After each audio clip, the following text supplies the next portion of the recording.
Behind me stands the Central Terminal, whose original idea goes as far back in the city of Buffalo as far as 1888. The New York Central and the city of Buffalo came to terms with a new railroad station for the New York Central was required when the Exchange Street station seen its better days. The New York Central and the city of Buffalo went into discussion to have the Central Terminal built. However, the New York Central requested that the Central Terminal be built where it is right now at the outer edge of the city of Buffalo, while the city of Buffalo requested that the Central Terminal be built downtown. There was a discussion spanned 43 years to make a decision where Central Terminal was to be built. The thought process was, back in the late 1880s, early 1900s, the city of Buffalo was the place to be. It was the sixth largest city at the time, second largest railroad hub, and it just made sense, being the halfway point between New York and Chicago, that New York Central upgrade its operations in Buffalo. Today what we're going to take a look at, we're going to take a look at the grounds. We're going to go within the main concourse of the building and explore a couple floors and have an overlook of the city, kind of like a reverse view. Everybody has been downtown in some of the upper buildings, including City Hall. Well, now today we're going to go up and take a look back at them from a different point of view. And we're also going to take a look at some of the rail operations currently going on around Central Terminal.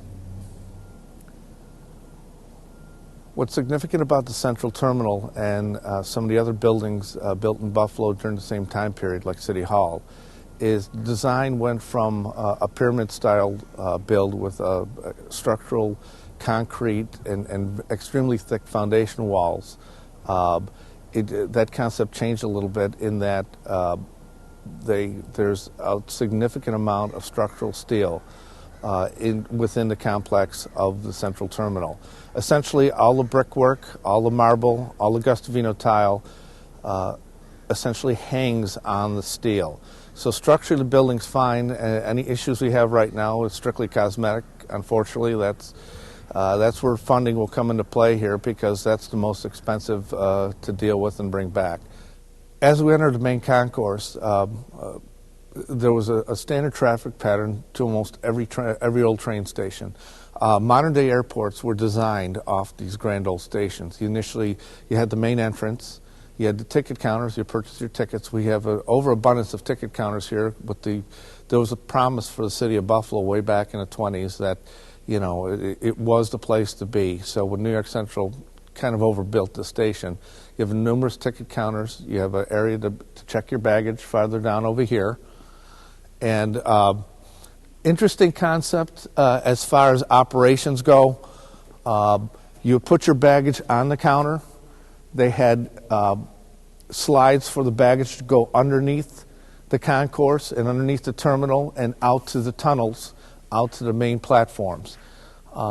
It seems basically academic to us with the modern-day air travel, but a lot of these concepts were designed right here. There's quite a few sub-basements. There's a street level and two sub-basements beyond here where there was rail operations and baggage operations, and a lot of people worked in those basements. Now this thing was a watch and jewelry counter. There's a lot of people that were going off to World War II that proposed right here. It was like they're almost leaving the train station. They figured they may not see this person again or whatever. They bought engagement rings right here at this counter, and they proposed right here.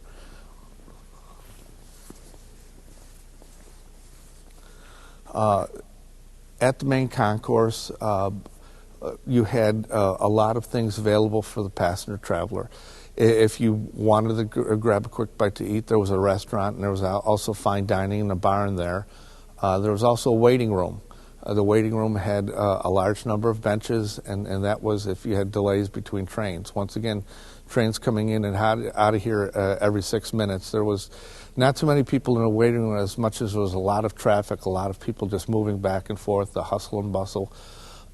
During the holiday times, especially during the 40s and the 50s, you could literally not walk across the concourse. It was extremely congested with people. The rail was still the way to go even into the early 50s. It was pretty amazing. Seeing the train over the train platforms, that is the area where Amtrak would go by. Every regional train of Amtrak, that's the 4-track mains. Some people say, well, okay, Amtrak's way over there, the interior train platforms, how are you going to make this work? There is a 400-foot by 28-foot by 10-foot baggage tunnel that goes, an old baggage tunnel that's in usable shape that would go out to the main lines to Amtrak. So we effectively do not need all these train platforms. They're currently owned by Amtrak with the land owned by CSX. That doesn't hamper us in any way of having rail transportation and travelers coming from trackside into the main concourse of Central Terminal. Right now we're on the second floor of the Central Terminal. At one point, the first few floors up through the second floor was the operations area of New York Central, Penn Central, and eventually Conrail through the 80s. These are the various control panels. It's very akin to air traffic control for the airport. This was traffic control for the railroads. And if you look behind me, you'll see essentially a schematic or map of sorts, and this was the area just east of Buffalo, coming out of Rochester, and it would essentially tell the operator here exactly where the trains were at what time and if they had to cross tracks and things like that.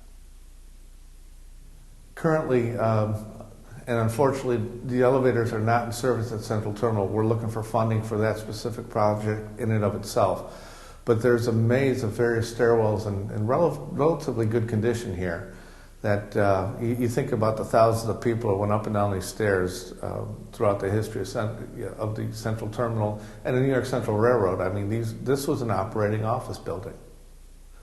The employees of New York Central were constantly up and down these stairwells. You had everything from the cooks, the stewards that had berthing areas upstairs to literally the accountants, the operations guys, to a lot of different people worked in this building. It's amazing. It was a city unto itself. Currently, we're on the balcony of the 13th floor of the Central Terminal Tower.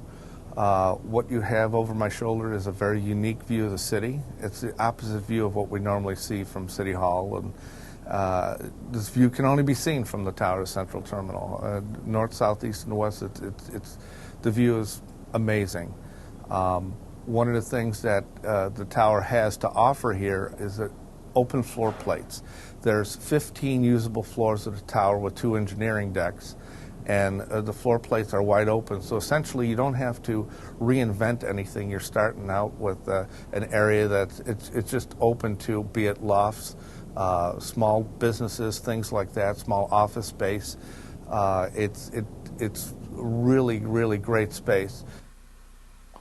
Right now we're on the 10th floor of the Central Terminal. We're in one of the tower clock operating rooms.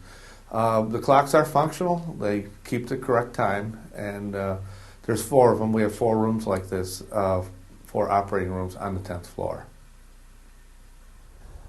I would really encourage you to get involved with the Central Terminal Restoration Corporation to help us save this jewel for the city of Buffalo and the future generations. Come to our events, and if you're willing to in some way invest your time or invest your resources in this building, it will be amazing to this area what it could do for the community, for all the people in the neighborhood and all the people of Western New York.